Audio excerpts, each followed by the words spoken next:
En el nombre del Padre, y del Hijo, y del Espíritu Santo. Amén.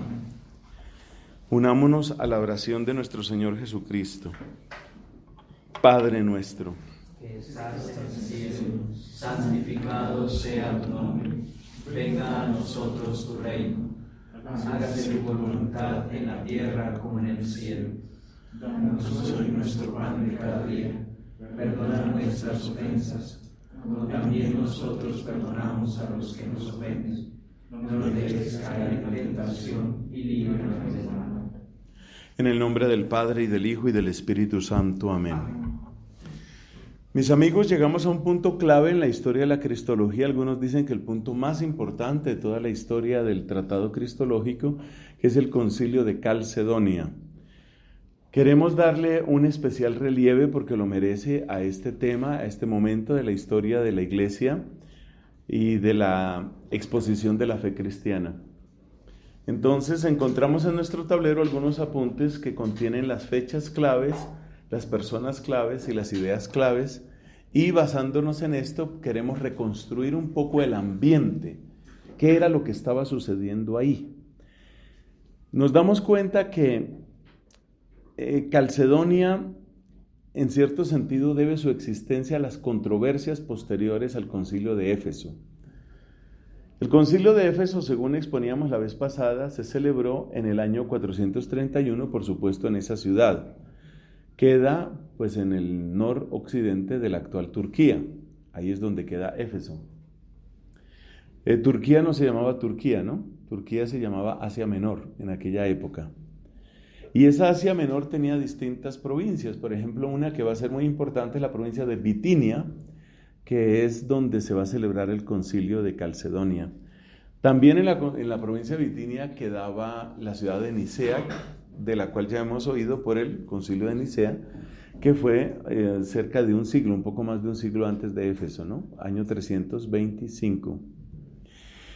Bueno, ¿qué sucedió en Éfeso? En Éfeso hay dos personajes que los hemos conocido muy bien dentro de nuestro curso. Uno es el patriarca de Constantinopla, que es Nestorio, y otro es el patriarca de Alejandría, que es Cirilo, San Cirilo de Alejandría. La formación de Nestorio es propia de Antioquía, su formación es antioquena, y desde la perspectiva antioquena, recordemos cuál es la característica principal de esta escuela. Tiene un gran énfasis en el sentido literal. El énfasis en el sentido literal, ¿a qué conduce? A que se ve una incompatibilidad en los usos del lenguaje. Usos del lenguaje es lo que se llamaba en aquella época idiomas. Idioma significa hay un uso del lenguaje. Entonces hay un conflicto en el uso de los lenguajes. Es el famoso problema de la comunicación de idiomas. Comunicación de idiomas es, por ejemplo, ¿cómo vamos a decir que Dios estaba llorando? Que Dios estaba asustado, frustrado, triste. ¿Cómo vamos a decir que Dios estaba en eso? ¿O cómo vamos a decir que un hombre, un ser humano, es capaz de perdonar pecados? Ese es el problema que se conoce en teología como comunicación de idiomas. La solución propuesta por Nestorio, solución que a él le parece por supuesto perfecta, es hablar no de uno sino de dos Cristos. La expresión propia de él, uno debe recordar a estos autores por sus expresiones propias. Usted recuerde, aunque ya está un poquito lejos en el tiempo, recuerde la frase propia de Arrio, ¿no? Hubo un tiempo en que estaba Dios y no era Padre. Esa es la frase esencial de Arrio. Y la otra frase esencial de Arrio es, una es la gloria del Padre, otra es la gloria del Hijo. ¿Por qué? Pues porque el Hijo no es de la misma naturaleza, no merece la misma gloria que el Padre. Realmente la primera preocupación de Arrio no era de tipo metafísico, no era la sustancia, sino la gloria. No le des la misma honra al Padre y al Hijo. Eso era lo de Arrio. Pero estamos en una época posterior. Entonces la frase central de Nestorio, ¿cuál es? Uno es el Hijo de Dios, otro es el Hijo de María. Y entonces lo que ve Nestorio es que estas dos naturalezas, estas dos personas están asociadas. La asociación de estas personas, cuando uno oye a Nestorio por primera vez, uno se extraña, uno dice, pero ¿cómo se le pudo ocurrir una cosa tan absurda? Pero es que nosotros pensamos en términos demasiado materiales, hermanos. Resulta que la manera como nosotros hablamos de la acción del Espíritu Santo en nosotros, ese es el estilo de comprensión que tenía Nestorio sobre la presencia y asociación del Logos en el Hijo, en Cristo. De modo que usted encuentra en el libro de los Hechos de los Apóstoles, capítulo 15, usted encuentra esta frase que dicen los apóstoles: hemos decidido el Espíritu Santo y nosotros.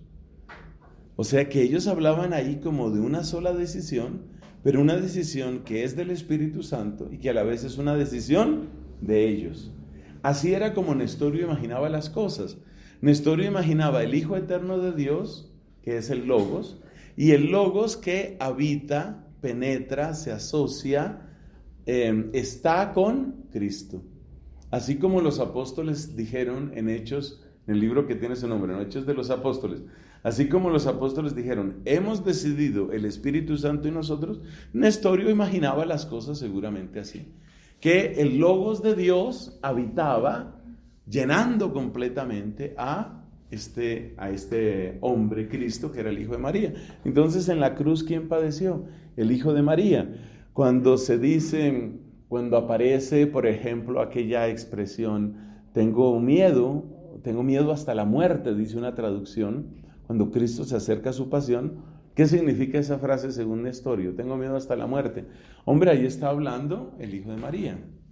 No temas, hija, tus pecados son perdonados, dice Cristo. ¿Quién está hablando ahí? El Hijo de Dios. Queda todo resuelto para Nestorio. Pero también vimos cómo se refuta a Nestorio. Se refuta desde el punto de vista del lenguaje, porque esos cambios de lenguaje de que ahora está hablando ahora está hablando espere, que ahora volvió a hablar el primero, ¿usted dónde justifica eso? O sea, ¿dónde está esa real distinción? Esa distinción no aparece. Y segundo, tenemos el problema que ya hemos mencionado desde el principio de este curso. Hemos dicho desde el principio de este curso que el criterio para la cristología es la soteriología. Entonces, si el que sufrió en la cruz fue el Hijo de María, el sufrimiento de Cristo en la cruz es perfectamente equiparable al sufrimiento de Jeremías, perfectamente comparable al sufrimiento de Isaías, o al sufrimiento suyo, porque usted tal vez ha sufrido por Cristo. Bueno, aquí habría que decir, ha sufrido por su fe en Dios. Entonces, ¿por qué tendríamos que ser salvos en Cristo? ¿Por qué tendría que decirse que no hay otro nombre? Entonces Nestorio queda refutado en el concilio de Éfeso. Esto tiene una gran importancia sobre la manera como los cristianos van a ver a la madre de Cristo, porque entonces el título Theotokos, aunque algunos veo que acentúan Theotokos, pero estoy convencido de que es Theotokos, el título Theotokos pues queda incorporado como una fuente de todo lo que nosotros en la Iglesia Católica llamamos Mariología. De hecho, la fiesta litúrgica más importante del calendario mariano es precisamente María, Madre de Dios, 1 de enero. Bueno, siendo así las cosas, ese fue Éfeso. Y en Éfeso quedaron solucionadas las cosas. No tan rápido. Porque resulta que Cirilo, que fue el gran adversario, que fue el campeón de la fe y que en cierto sentido fue el que logró detener toda esa herejía nestoriana, Cirilo, pues, ¿qué te dijera sobre Cirilo? En primer lugar, que era un personaje un poco político, ¿no? Él quiso que el concilio empezara antes de que llegara Nestorio y antes de que llegaran los obispos que podían apoyar a Nestorio. Entonces, es un hombre que juega un poco con esa clase de trucos.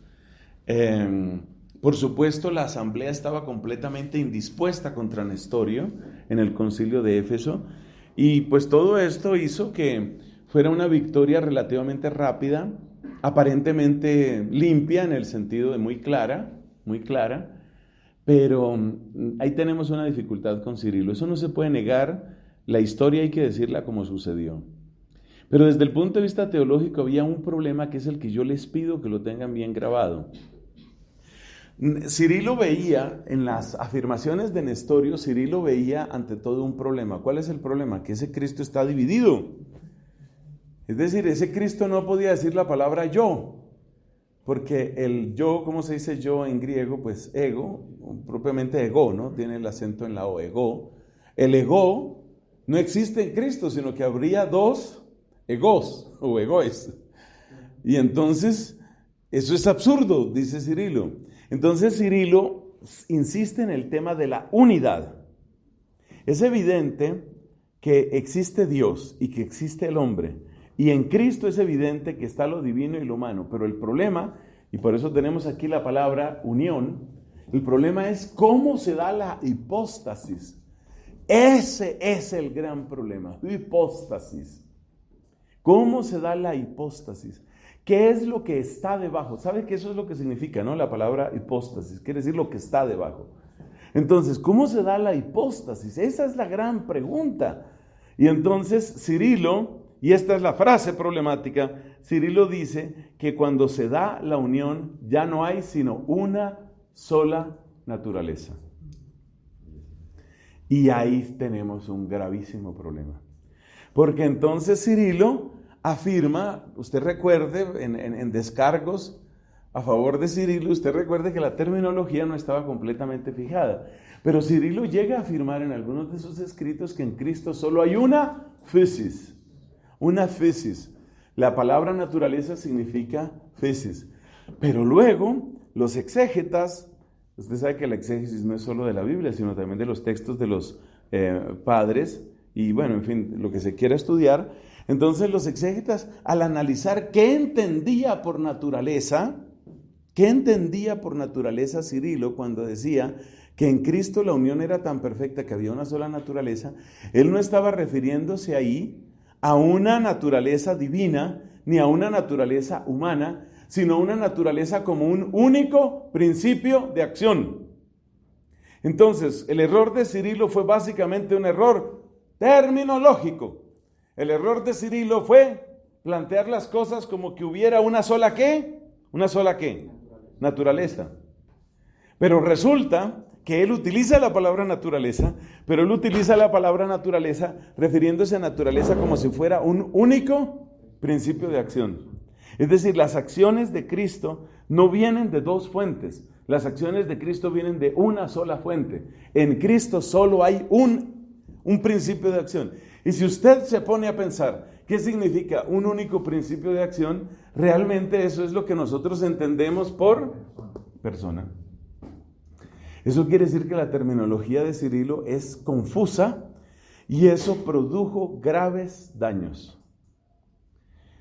Bueno, en el mismo patriarcado de Constantinopla, recuerde usted que Nestorio fue patriarca de Constantinopla. En el mismo patriarcado de Constantinopla había feroz oposición a Nestorio. Nestorio era un hombre inteligente, estudioso, que con el curso del tiempo se fue volviendo cada vez más intransigente, se fue volviendo más arrogante y se fue volviendo más intratable.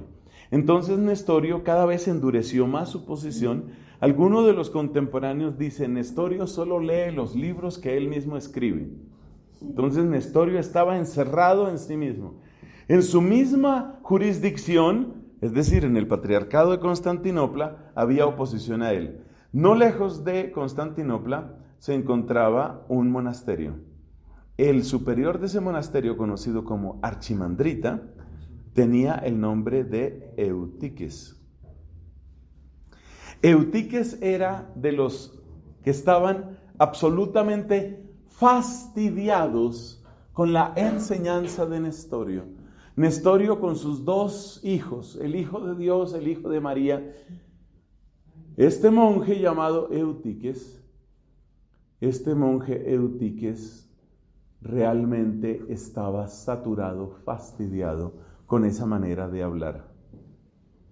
Entonces, ¿qué sucedió? Sucedió que Eutiques empezó a hablar de la siguiente manera. Hay una unión, la palabra clave, ¿no? Hay una unión. Pero esa unión, ¿cómo sucede? Y entonces él pensaba en términos de la grandeza de Dios y la pequeñez del ser humano. De manera que la unión se daba por una especie de absorción de la humanidad ¿en la qué? En la divinidad. Entonces, resulta que obviamente María, la madre del Señor, lo que ha aportado, lo que puede aportar una mujer es naturaleza humana. O sea, ella no podía dar otra cosa. Pero esa naturaleza humana, aportada por María, había quedado absorbida por la naturaleza divina. De manera que había monophysis. Monophysis quiere decir exactamente eso. De ahí viene monofisismo. Ahí viene una sola naturaleza. En Cristo solo hay una naturaleza. Y por consiguiente, como hay una sola naturaleza, debemos decir que la humanidad había sido completamente absorbida por la divinidad. La humanidad como tal ha desaparecido. En Cristo no hay propiamente una naturaleza humana. Podría decirse que María aportó una naturaleza humana.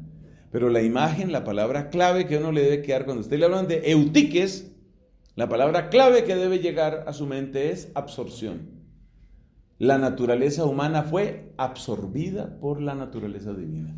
Y quedó únicamente esa naturaleza divina.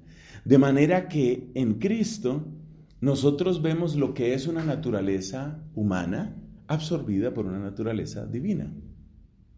Uno, analizando las cosas, uno se da cuenta que este modo de pensar era muy adecuado, en cierto sentido, para la predicación de un superior religioso. Porque no me cuesta, por lo menos a mí no me cuesta mucho trabajo imaginar a eutiques, ¿cierto? Con sus ropas muy solemnes, ustedes saben lo solemnes que son los ropajes, los ornamentos allá en Oriente. Imagínese este gran archimandrita haciendo la predicación a sus numerosos monjes y proponiéndoles como modelo a nadie menos sino a nuestro Señor Jesucristo. ¿Y qué es lo que propondría? ¿Cómo serían esos sermones de eutiques ante sus monjes? Pues les diría, mire, así como Cristo ha quedado totalmente absorbido en la divinidad y todo en Él es divino, así ha de ser tu vida. Eso suena sublime, eso suena inspirador.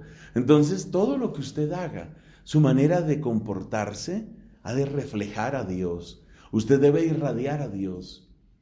No se nos olvide otra cosa, que en Oriente, mucho más que en Occidente, estuvo muy presente, no vamos a mencionar ahora autores, estuvo muy presente la teología de la deificación. En Occidente, la relación de la santidad fue descrita muchas veces como inhabitación.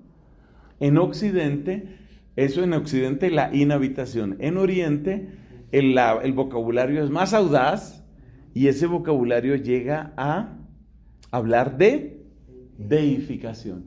Entonces, de algún modo, para el monje eutiques, Cristo sería exactamente el modelo de un monje. ¿Qué es lo que quiere? Además, ¿qué significa monje? A ver, monje viene de la palabra griega mónacos.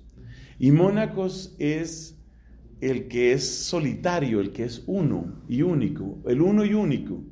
Entonces, un mónacos, ¿qué es? El que es él solo. Pero un momento, él es él solo en el sentido de que está desprendido de todo para unirse, para fundirse con aquel que es todo, con Dios. El ideal monástico, especialmente en Oriente, es a menudo descrito de esa manera. El olvido, la palabra olvido también es clave porque tiene sus raíces platónicas allá antiguas, ¿no? El olvido de todo por tener el solo recuerdo de Dios, el desprenderse de todo para adherirse únicamente a Dios, y en ese proceso la deificación. Entonces este monje acostumbrado a aspirar a la santidad con todas las fuerzas de su alma, fíjese cómo puede uno torcerse en la vida. La intención de Eutiques era buena. Y hay quienes dicen que todos estos herejes tenían sus intenciones buenas al principio. Usted mire, por ejemplo, Arrio, de alguna manera Arrio trataba de ser fiel a la Escritura y de ofrecer el Evangelio de manera que fuera más comprensible, ¿no? Entonces, no cuesta trabajo, queridos amigos, no cuesta trabajo imaginar a Eutíquez haciendo sus sermones fervorosos, presentando a Cristo como aquel que es Dios y solo Dios, Dios y solo Dios. No mezcles otra cosa, Dios y solo Dios. En sus sermones Eutíquez, no lo dude usted, tomaba distintas imágenes y alegorías de los evangelios. Por ejemplo, una que estoy seguro que él utilizó, lo que pasa es que yo debería saber más de Eutíquez, esa es la realidad. Una de las imágenes que él utilizó con bastante probabilidad es el de las bodas de Caná, porque es que ese sermón fue muy propio de los monofisitas. ¿Quiénes son los monofisitas? Pues los seguidores de este pensamiento. Para tristeza del alma mía debo decirles que tanto las ideas de Nestorio como las ideas de Eutíquez siguieron su camino. O sea, monofisitas hubo después de todas estas discusiones y nestorianos después de todo esto. Es decir, que las declaraciones dogmáticas ayudan, dan claridad, pero que se diga que se extinguió el error y desapareció completamente, no. Entonces, ¿qué pasó? Que el ejemplo bíblico, cuando Cristo convirtió el agua en vino, ¿cuánta agua quedó? Nada. Todo se volvió vino. Ya casi me siento yo monofisita. Todo se volvió vino. Todo se volvió vino. Entonces, y ese es el ideal del monje. Todo tú debes volverte Dios. Entonces, claro, cuando usted piensa en un monje, usted piensa en la vida de un monje y en inspirar a los monjes, esto tiene mucho sentido. Porque entonces, no importa lo que usted haga, no importa cómo usted viva, usted siempre va a sentir, de aquí a que yo sea realmente solo Dios, me falta todo. O sea que usted tiene ahí como una especie de motivación. Bueno, pero además de estas razones que podría tener Eutíquez por su propia formación espiritual, hay que mencionar otros nombres. ¿Qué otros nombres hay que mencionar? Hay que mencionar al patriarca Dioscoro de Alejandría. A ver, usted recuerda que hemos hablado de las famosas dos escuelas, la escuela antioquena y la escuela alejandrina. Hemos dicho que la escuela antioquena siempre predicó, subrayó, insistió en el sentido literal. La escuela alejandrina partía del sentido literal, obviamente, pero pronto elevaba sus alas a los sentidos espirituales, llegando a la alegoría. Entonces, era muy propio y era de esperar que después de un Cirilo de Alejandría, que había tenido esta ambigüedad al decir que en Cristo solo había una naturaleza, monea physis, después de un Cirilo de Alejandría, aparece un Dioscoro de Alejandría, patriarca también allá, y entonces Dioscoro siente que él resuena con las ideas de Eutíquez. Y ellos sienten, tanto Eutíquez como Dioscoro, hay otros, pero son los dos personajes más importantes, estos dos, Eutíquez y Dioscoro, sienten que la iglesia tiene que dar una respuesta más contundente al nestorianismo. Más contundentes. Ya Cirilo dijo que en Cristo solo había una naturaleza, pero todavía hay confusión, todavía estamos oyendo voces discordantes. Entonces, Dioscoro de Alejandría, Eutíquez y algunos otros querían que se diera una definición clara, una respuesta de una vez y para siempre. Entonces tiene que acabar esa discusión. Hay que pisotear completamente el nestorianismo, lo cual nos da una lección muy grande. Esto ha pasado varias veces en la historia de la iglesia. De un extremo nos vamos al otro extremo. Eso pasa con alguna frecuencia. Y por eso lo admirable de la historia de Calcedonia y en particular del Papa León Magno es la capacidad de ver el error en una parte y en otra y dar una formulación que pueda hacer justicia a ambas partes. En Antioquía, nuestra muy querida Antioquía, era patriarca un hombre llamado Domno. Domno de Antioquía fue el que levantó la voz y dijo: ¡Ey! Cuidado con lo que están enseñando ahí. Cuidado con lo que están enseñando, cuidado con lo que está diciendo Dioscoro. Fíjense que ninguno de estos personajes era de menor categoría. O sea, estamos hablando de gente que tenía un grado de influencia que hoy es difícil de imaginar. Acuérdese que en aquella época se hablaba de la pentarquía. La pentarquía era un modo de expresar las 5 grandes sedes episcopales que además se supone que tenían origen apostólico. La lista más usual de la pentarquía es Jerusalén, Alejandría, Antioquía de Siria, Constantinopla y Roma. Entonces, cuando estamos hablando aquí de la pentarquía, estamos hablando de un liderazgo tan grande.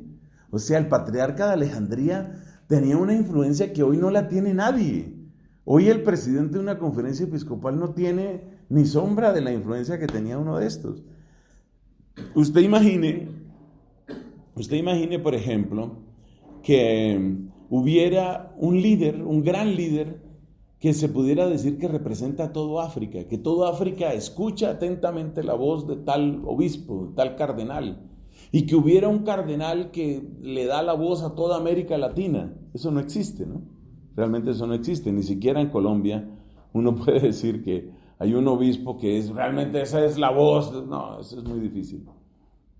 Ese era el grado de influencia que estos tenían. Entonces, cuando tú oyes que Domno de Antioquía le dice a Dioscoro de Alejandría, oiga hermano, realmente ese era un choque de trenes. O sea, estamos hablando aquí de las grandes ligas. Estas eran discusiones muy grandes, que tenían impactos muy grandes y que tenían además impacto en las posesiones materiales. Esa dimensión no se puede olvidar, porque vamos a ver que cuando se condena a Eutiques, cuando llega el momento de condenar a Eutiques, una de las normas de la condena a Eutiques es: todo el que siga la doctrina monofisita tiene que entregar sus monasterios y sus posesiones a la iglesia, y no puede heredar, no puede dejar en herencia.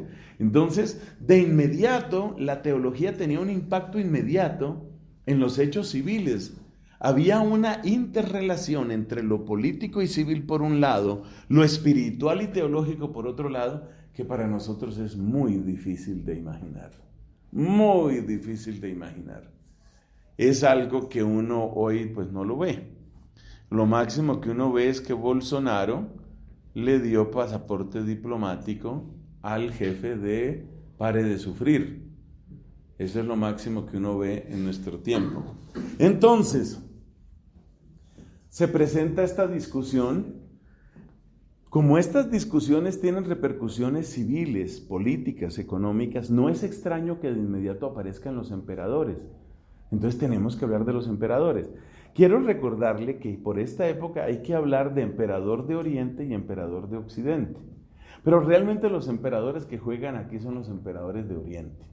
No nos digamos mentira, Oriente es Constantinopla. Porque el emperador que estaba en Roma estaba demasiado ocupado pues tratando de que no le terminaran de invadir sus territorios los bárbaros, porque el imperio romano de Occidente realmente estaba en severa decadencia. Y es lo que vamos a ver, pues acuérdate que ya habían invadido a Roma una vez, venía este hombre Atila, ¿cierto? Venía con sus huestes a atacar. Entonces realmente la situación en Occidente era muy pobre. Sin embargo, pues el obispo de Roma tenía una gran influencia, como lo vamos a encontrar aquí. Bueno, entonces ese es el panorama que encontramos. El emperador Teodosio resulta que simpatizaba enormemente con las ideas de Eutiques. El emperador Teodosio estaba muy de acuerdo con la enseñanza monofisita. Entonces era una situación muy tensa, porque León, Papa, por supuesto no estaba de acuerdo con el monofisismo, pero Teodosio, el emperador, respaldaba completamente. Y a instancias de los monofisitas se convoca a las carreras un concilio en el cual no se reciben a muchos de los representantes. O sea, estaban jugando los mismos trucos, pero todavía peores de lo que sucedió en Éfeso. Y en la misma ciudad de Éfeso, en el año 449, se reúne un concilio que no había sido avalado por el Papa, un concilio que no había sido aprobado por el Papa. Se reúne un concilio. Entonces en Éfeso se estaba celebrando el Concilio Segundo de Éfeso. Ellos en ese momento lo llaman concilio. Y ese concilio lo que hace es aprobar las enseñanzas de Eutiques y aprobar las enseñanzas de Dioscoro. Dioscoro fue que dijimos, ¿no? Dioscoro de Alejandría. Y ese concilio además saca un decreto. Depóngase a el patriarca de Constantinopla. De manera que eso tiene repercusiones inmediatas en Constantinopla. Ese concilio fue llamado un robo por el Papa León. Por eso es conocido con una palabra más elegante que la palabra robo, pero significa lo mismo, latrocinio. El Papa de Éfeso dijo, eso no fue un concilio, eso fue un latrocinio. Ustedes se robaron ¿qué? La autoridad de la iglesia con esa reunión. Esa reunión tenía todo el respaldo del emperador. El emperador se llamaba Teodosio, pero no tenía, por supuesto, ni el respaldo ni la autorización del Papa León. Eso sucede en 449. La historia, sin embargo, está llena de sorpresas. En el año número 450 muere el emperador Teodosio de manera inesperada. Y hereda el trono la emperatriz Pulqueria. Pulqueria sube al trono, pero ella se casa con un general llamado Marciano. Y este Marciano resulta que no estaba de acuerdo con Eutiques. Y entonces el Papa León toma dos acciones que son claves. La primera acción es pedirle a Marciano que convoque un concilio para reparar el latrocinio de Éfeso. El latrocinio de Éfeso no se puede quedar así. Entonces hay que reparar lo de Éfeso. Éfeso había sucedido en el 449. Marciano está de acuerdo y entonces dice que va a convocar un concilio, efectivamente, pero en ese momento las invasiones de las tribus bárbaras hacían muy difícil la movilidad de los obispos. Él propone que el concilio se haga en Nicea, el lugar donde se había tenido el primer gran concilio ecuménico, ya lo hemos dicho, en el año 325. Ese concilio iba a ser en Nicea. El concilio que nosotros conocemos como de Calcedonia iba a ser en Nicea. Pero resulta que por las dificultades de movilización, incluidas dificultades de movilización del mismo emperador Marciano, a última hora él dice, mire, reúnanse, ya había algunos que estaban en Nicea, reúnanse en Calcedonia. Entonces se reúnen en Calcedonia hacia el verano del año 451. 451, ahí se reúnen en Calcedonia. Entonces una de las acciones del Papa León es presionar, pedir para que se realice este concilio. Curiosamente, es una cosa que a uno le cuesta un poco trabajo entender. Curiosamente, el Papa León no asiste él mismo, pero él hace dos cosas. En otoño, gracias. Entonces, muchas gracias. En otoño del 451. Entonces, el Papa León hace dos cosas, pues nombra sus legados, entre los cuales hay una figura que es muy importante, este hombre llamado Pascasino. Pascasino fue el representante del Papa León junto con otros, no era el único legado, pero fue el representante principal de León y el que defendió un documento que ya hemos dicho que posiblemente después de la Biblia es el documento más importante de la historia del cristianismo. Ese documento tiene varios nombres. En algunas investigaciones que he hecho lo llaman la Epístola Dogmática de León, pero el nombre más común que tiene es la Carta o Tomus ad Flavianum. Ese Flavianum era Flaviano de Constantinopla, que había sufrido espantosamente, pues precisamente por la situación esta de Eutiques, porque Flaviano, por supuesto, no era nestoriano, pero es que no ser nestoriano no significa ser monofisita. Acuérdese que nestoriano es un extremo y monofisita es el otro extremo. Y Flaviano no era monofisita, Flaviano no era nestoriano. Entonces, la carta que le escribe el Papa León Magno a Flaviano es la Epístola Dogmática, es conocida como Epístola Dogmática.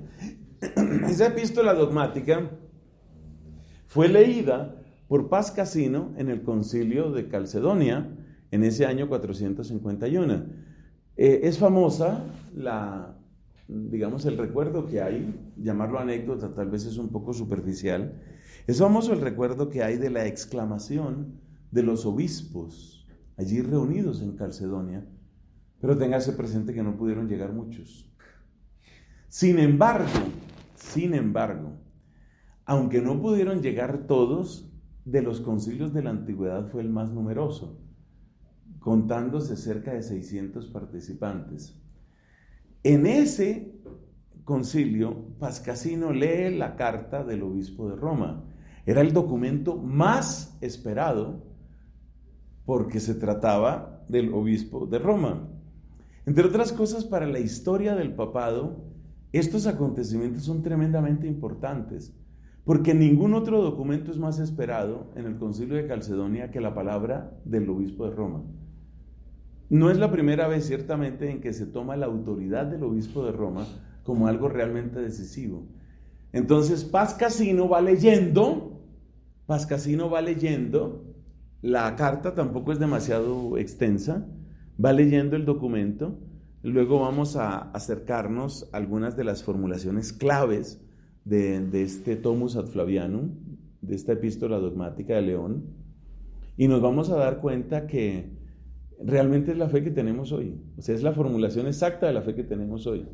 Básicamente las expresiones, una persona, dos naturalezas que no se mezclan, que no se absorben en contra de Eutiques, que no desaparecen, que no se confunden, esa formulación de León Magno es exactamente realmente, sí, en realidad es la que tiene la Iglesia hoy.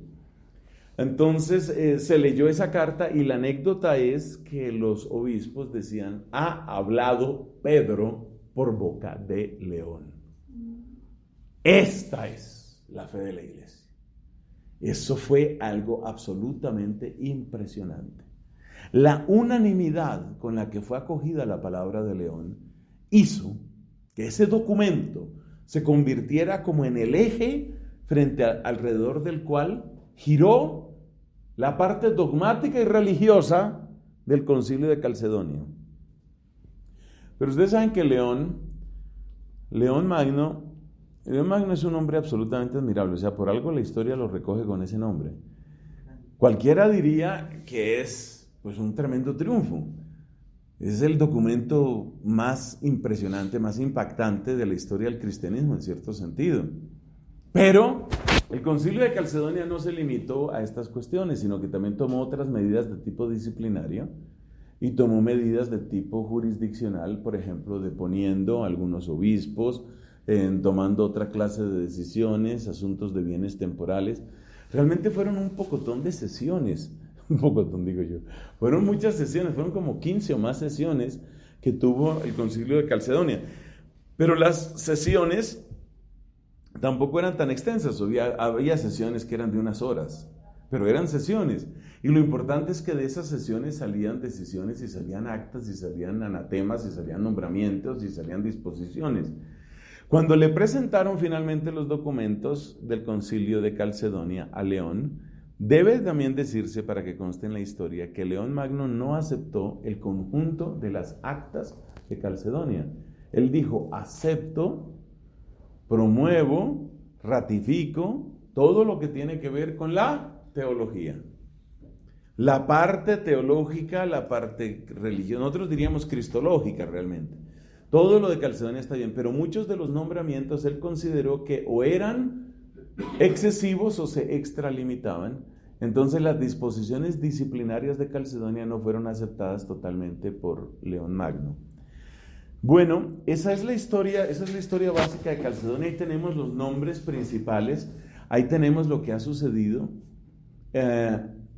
Para los siglos siguientes y hasta nuestra época, la terminología va a ser exactamente esa. Las tres palabras claves van a ser unión, naturaleza y persona. Esas son las tres palabras claves. Hay otra palabra que aparece por ahí de vez en cuando, hipokeimenon. Hipokeimenon a veces significa sujeto. Hipokeimenon es algo así como lo que está debajo. Pero Hipokeimenon se parece mucho a hipóstasis. Entonces, es un poco innecesario, Las tres palabras claves, pues la hipóstasis, la unión, la naturaleza, que es la physis, y la persona, que es prosopon. Básicamente lo que va a decir el concilio de Calcedonia y lo que dice León Magno es que en Cristo sí hay unidad, que la unidad es la unidad de la persona, que la persona es la persona del verbo, pero que en él hay dos naturalezas y que los actos propios de cada naturaleza son completos y son perfectos en Jesucristo. El Tomus ad Flavianum, la carta a Flaviano, es sin duda el documento más importante de León Magno y es una referencia permanente para la historia de la Iglesia. Como ya lo hemos dicho varias veces, cuando se cumplieron 15 siglos de ese acontecimiento tan importante, es decir, en el año 1951, el entonces Papa Pío XII hizo una carta, emitió una carta que se llama Sempiternus Rex Christus. Sempiternus Rex Christus es la carta encíclica del Papa Pío XII con motivo de estos 1500 años de Calcedonia. Es una carta, es una encíclica relativamente extensa, entonces vamos a centrarnos en la manera como Pío XII describe varios de los acontecimientos que hemos presentado acá.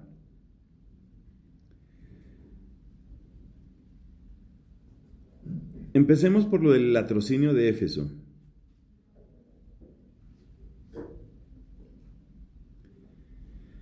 Resulta que Eutiques, ¿cómo se llegó al latrocinio de Éfeso? Resulta que Eutiques, no contento con inspirar a sus monjes, difundía sus ideas en todo el patriarcado de Constantinopla. El patriarca, ya dijimos que era Flaviano, entonces Flaviano convocó un sínodo local pues para abordar el problema de Eutiques.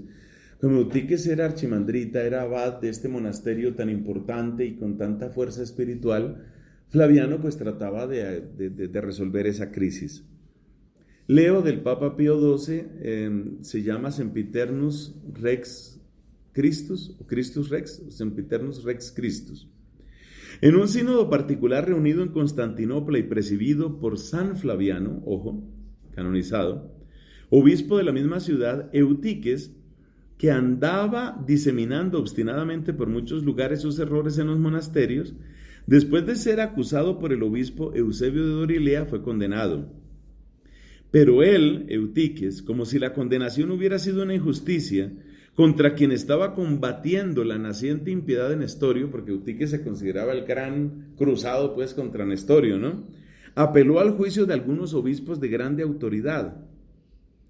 Recibió también una carta de protesta de San León Magno, cuyas espléndidas y sólidas virtudes, vigilante solicitud por la religión y por la paz, esforzada defensa de la verdad y la dignidad de la cátedra romana, y no menor habilidad en el tratar los negocios que gran elocuencia, ha conseguido la admiración de todos los siglos. Ninguno mejor que él parecía capaz e idóneo para deshacer los errores de Eutiques, porque en sus alocuciones y en sus cartas, con igual magnificencia y piedad solía exaltar y celebrar el misterio, nunca suficientemente predicado, de la única persona y las dos naturalezas en Cristo. O sea, ya León predicaba de esta manera. La Iglesia Católica, cita aquí un sermón de San León Magno, la Iglesia Católica vive y prospera de esta fe, por la que no se cree en Cristo ni en su humanidad sin la divinidad, ni en la divinidad sin la humanidad. Esas son palabras de San León Magno. Mas el archimandrita Eutiques, por la poca confianza que tenía en el patrocinio del romano pontífice, apelando a las astucias y engaños, por medio de Crisafio, a quien estaba ligado con estrecha amistad y era muy acepto al emperador Teodoro, yo dije Teodosio, tengo que verificar ese dato, obtuvo del mismo emperador que fuese vista de nuevo su causa y se reuniese en Éfeso otro concilio presidido por Dioscoro. ¿Cuál era ese Dioscoro? El obispo de Alejandría. Íntimo amigo de Eutiques, pero adverso a Flaviano, obispo de Constantinopla, engañado por la falsa analogía de los dogmas, andaba diciendo que como Cirilo, su predecesor, había definido una sola naturaleza en Cristo después de la unión. Por eso les digo que todo empezó con la imprecisión de Cirilo. Y uno tiene que tener claro eso. ¿Y la imprecisión de Cirilo cuál fue? Que Cirilo hablaba de que en Cristo había una sola naturaleza. Pero acuérdese que es que para Cirilo, la naturaleza significaba ahí el equivalente a un principio de acción, lo que después en teología se va a llamar hipokeimen o se va a llamar persona. San León Magno, por conservar la paz, no se negó a enviar sus legados, portadores juntamente con otras de 2 cartas, una al sínodo y otra a Flaviano, donde los errores eutiquianos se refutaban con la claridad de una doctrina perfecta y copiosa. Pero en este sínodo efesino, en este sínodo de Éfeso, que León denominó justamente latrocinio, siendo árbitros del mismo Dioscoro y Eutiques, ahí no había de dónde escoger, se hizo todo con violencia. Se negó a los legados apostólicos el primer puesto en la reunión. Fue prohibido leer las cartas del sumo pontífice. Los votos de los obispos fueron arrancados por medio de engaños y amenazas. Juntamente con otros fue Flaviano, acusado de herejía, como ya lo habíamos comentado antes. La audacia del furibundo Dioscoro llegó a tal punto que osó lanzar excomunión contra la sede de Roma. Cuando León supo por medio del diácono Hilaro las fechorías de este conciliábulo de bandoleros, reprobó, anuló y rechazó todo lo hecho. Ahí fue cuando dijo que se trataba de un latrocinio. Dignas de mención son las cosas que escribieron en aquella circunstancia Flaviano y Teodoro de Ciro al supremo pastor de la iglesia. He aquí las palabras de Flaviano. Esto es muy importante para la historia de la Iglesia Católica, para la historia del cristianismo, porque se ve como en medio de esta discusión ellos llegan a una conclusión. El único que puede resolver esto es la sede de Roma. Estas son las palabras de Flaviano.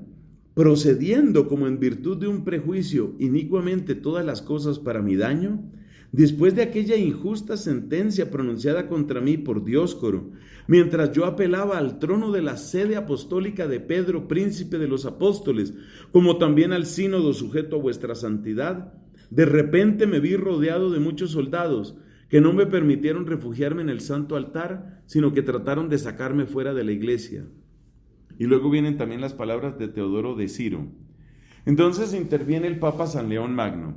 Para borrar tanta iniquidad, León urgió con insistentes cartas a Teodosio y a Pulqueria para que pusiesen remedio a tan triste estado de cosas y por eso a reunir dentro de Italia un nuevo concilio que reparase los males del concilio de Éfeso. Teodosio, o sea que si es Teodosio, yo que escribía ya Teodosio. Teodosio, un día recibiendo en la Basílica Vaticana a Valentiniano III, a su madre Gala Plácida y a su esposa Eudoxia, rodeado de una numerosa corona de obispos, con gemidos y llantos les pidió que pusiesen remedio enseguida, según sus fuerzas, al creciente daño de la iglesia. Entonces el emperador Valentiniano escribió a Teodosio, y lo mismo hicieron también las reinas, pero en vano. Teodosio, envuelto en las astucias y los engaños, no hizo nada por reparar las injusticias del concilio de Éfeso. Entonces, dice aquí, mas cuando el dicho emperador murió inesperadamente, su hermana Pulqueria ocupó el poder y tomó como marido a Marciano, ahí lo hemos comentado, asociándolo al mando, siendo los dos muy estimados por su piedad y sabiduría. Gracias a Dios, Pulqueria era sensible a los ruegos y a las razones de León, y Marciano inmediatamente se pronuncia a favor. Entonces Anatolio, que Dioscoro había puesto arbitrariamente en la cátedra de Flaviano, suscribió la carta que León había escrito a Flaviano sobre la encarnación del Verbo. Los restos de Flaviano fueron llevados con grande pompa a Constantinopla. Si se dice los restos, ¿qué quiere decir? Había muerto el hombre.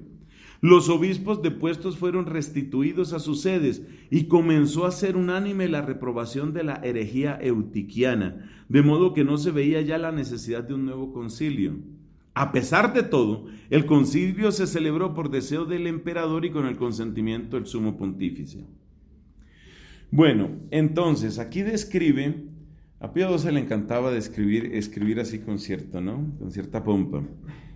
Entonces dice aquí, puesto en medio el libro de los evangelios, delante tomaban asiento a los pies del altar 19 representantes del emperador y del senado, y describe quiénes eran los participantes. Ustedes lo pueden ver ahí en la encíclica. Para los que amen a los padres de la iglesia y la historia de la iglesia, esto hay que leerlo completo. No es nuestro intento detallar aquí todos y cada uno de los actos del concilio, sino solamente los principales, en cuanto son útiles para poner en claro la verdad y ayudar a la religión. Por tanto, no podemos pasar en silencio, ya que se toca la cuestión de la dignidad de la sede apostólica, el canon 28 de aquel concilio. Recuerde usted que los cánones de los concilios son las decisiones que tomaron, en el cual se atribuye el segundo puesto de honor, después de la sede romana, a la sede episcopal de Constantinopla como ciudad imperial. Pero se da el primer puesto a la sede de Roma, que en ese momento Roma era nada delante de Constantinopla. Este hecho es muy importante. El momento en el que se reconoce oficialmente en un concilio la importancia de la sede romana es cuando Roma estaba bastante más abajo en jurisdicción, en política, en influencia, en fuerza pública con respecto a Constantinopla. Vengamos ya al punto principal de toda la cuestión, es decir, a la solemne definición de la fe católica.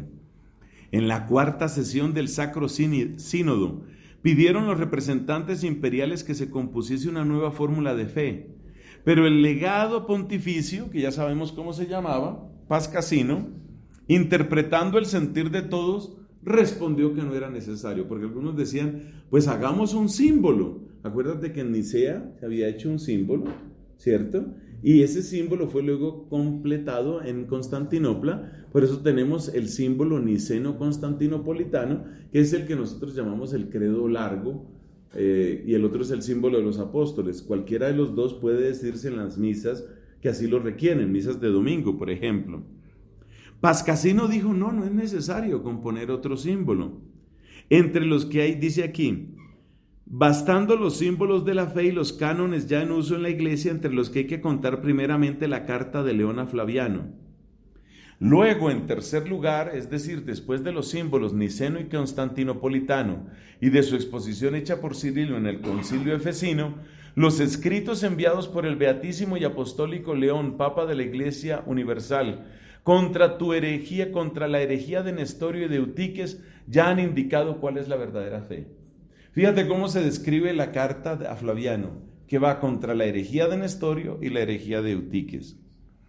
Conviene aquí recordar que esta importantísima carta acerca de la encarnación del Verbo fue leída en la tercera sesión del concilio, y apenas cayó la voz del lector, todos los padres gritaron unánimemente, esta es la fe de los padres, esta es la fe de los apóstoles. Pedro ha hablado por boca de León. Después de esto, todos dijeron que el documento del romano pontífice concordaba perfectamente con los símbolos niceno y constantinopolitano. Con todo, en la quinta sesión sinodal, por la insistencia de los representantes, fue preparada una nueva fórmula de la fe por un consejo escogido de obispos de varias regiones que se reunieron en el oratorio de la Basílica de Santa Eufemia. Bueno, entonces, comentemos aquí la definición de Calcedonia para terminar nuestra exposición. Esta profunda doctrina sacada del Evangelio, sin negar lo que fue definido en el concilio efesino, condenó a Eutiques sin perdonar a Nestorio, siempre se mencionan los dos, y con ella concuerda perfectamente la definición dogmática del concilio calcedonense, que en el mismo sentido afirma con claridad y energía dos distintas naturalezas y una persona en Cristo con estas palabras. El Santo Sínodo condena también a aquellos que fantasean de dos naturalezas en el Señor antes de la unión. Nosotros, pues, siguiendo las huellas de los santos padres, enseñamos con pleno acuerdo confesar un solo y mismo Hijo y Señor nuestro Jesucristo, el mismo perfecto en la divinidad y perfecto en la humanidad, Dios verdadero y hombre verdadero, compuesto de alma y cuerpo, consubstancial con el Padre según la divinidad, consubstancial con nosotros según la humanidad, semejante a nosotros en todo fuera del pecado, engendrado del Padre antes de los siglos según la divinidad, de María, Madre de Dios, toma la expresión de Éfeso, de María, Madre de Dios según la humanidad, en los últimos tiempos por nosotros y por nuestra salvación, un solo y mismo Hijo, Señor, unigénito, que debe reconocerse en dos naturalezas. Y aquí vienen las expresiones. Tome nota de estas expresiones porque son las que necesitamos para entender a Calcedonia. Dice aquí, sin quitar de ninguna, un solo y mismo Hijo, Señor unigénito, que debe reconocerse en dos naturalezas, sin confusión, sin mutación, sin división, sin separación, sin quitar de ninguna manera la diferencia de las naturalezas por razón de la unión, y más aún, salvando la propiedad de una y otra naturaleza que concurre en una sola persona y subsistencia, hipokeimenon, no en dos personas, partido y dividido, sino en un solo y mismo Hijo y unigénito, Dios Verbo, Señor Jesucristo. Esa es la fórmula oficial de Calcedonia. Eso es lo que usted tiene que estudiar si usted va a hacer una tesis doctoral sobre Calcedonia. Esta formulación, obviamente hay que ir a los textos griegos porque el original es griego. Y si se pregunta por qué motivo el lenguaje del Concilio de Calcedonia es tan claro y tan eficaz en impugnar el error, creemos que eso depende de que, quitada toda ambigüedad, se usan en él términos muy apropiados. En efecto, en la definición calcedonense, a las palabras persona e hipóstasis, prosopon, hipóstasis, se atribuye el mismo significado. Te están respondiendo, estimado Felipe. Al contrario, al término naturaleza, physis, se da un sentido diverso y nunca su significado se da a los dos primeros. Entonces, Calcedonia, ¿qué hace? Calcedonia dice que la unión y la persona son lo mismo. No hay un momento en el que haya una persona y no haya la unión en Cristo, ¿no? En Cristo, obviamente. La persona es eterna como el Padre. No hay un momento en el que haya la persona y no haya la unión, que era lo que requería Nestorio, porque Nestorio decía que tenía que existir la persona antes de la unión, porque la unión era en cierto modo una unión accidental. Por tanto, sin razón pensaban los nestorianos y eutiquianos, como también dicen ahora algunos historiadores, que el concilio de Calcedonia corrigió lo que estaba definido en el concilio de Éfeso. No es cierto. Todo lo contrario, puesto que el uno completa al otro, pero de tal manera que la síntesis armónica de la doctrina cristológica fundamental aparece más vigorosamente en el segundo y en el tercer concilio de Constantinopla. Es doloroso que algunos antiguos adversarios del concilio calcedonense, que se dicen también monofisitas, hayan rechazado una doctrina tan pura, tan sincera e íntegra, por haber entendido mal algunas expresiones de los antiguos. Entonces, ¿dónde estaba todo el problema? Nos lo está diciendo aquí el Papa Pío XII, y bueno, nosotros lo hemos comentado. ¿Dónde estaba el problema? Cirilo. El hecho de que en algún momento se utilizó naturaleza como principio de acción, lo cual indica, hace confusión con persona. Esa fue la confusión. En el momento en el que dice Cirilo que después de la unión hay una sola naturaleza, ahí se complicó todo, y de ahí se apoyaron Dioscoro de Alejandría, ahí se apoyó Eutiques, ahí se apoyaron todos los demás.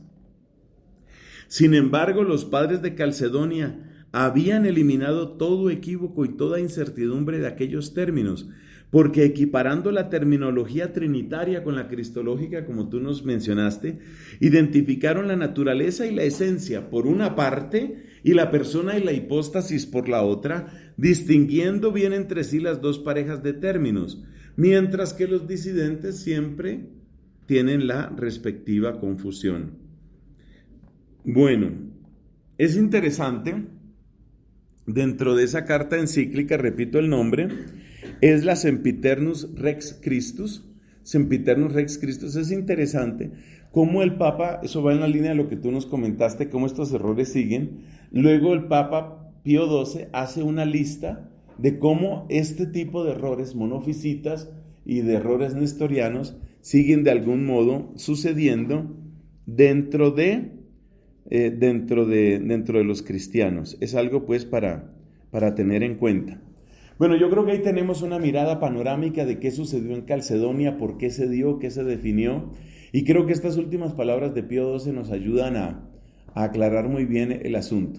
Básicamente se da una asociación entre hipóstasis y persona, y naturaleza y esencia quedan aparte. Y quienes han hecho el curso de Misterio de Dios inmediatamente reconocen los términos. Es exactamente eso. Entonces, usía, o sea, sustancia, esencia y naturaleza van por un lado. Persona, hipóstasis, hipokeimenon van por otro lado. Y entonces en Dios se va a afirmar una naturaleza y 3 personas, y en Cristo se va a afirmar 2 naturalezas y una sola persona. Gloria al Padre, al Hijo y al Espíritu Santo. En el principio, ahora y siempre, por los siglos de los siglos.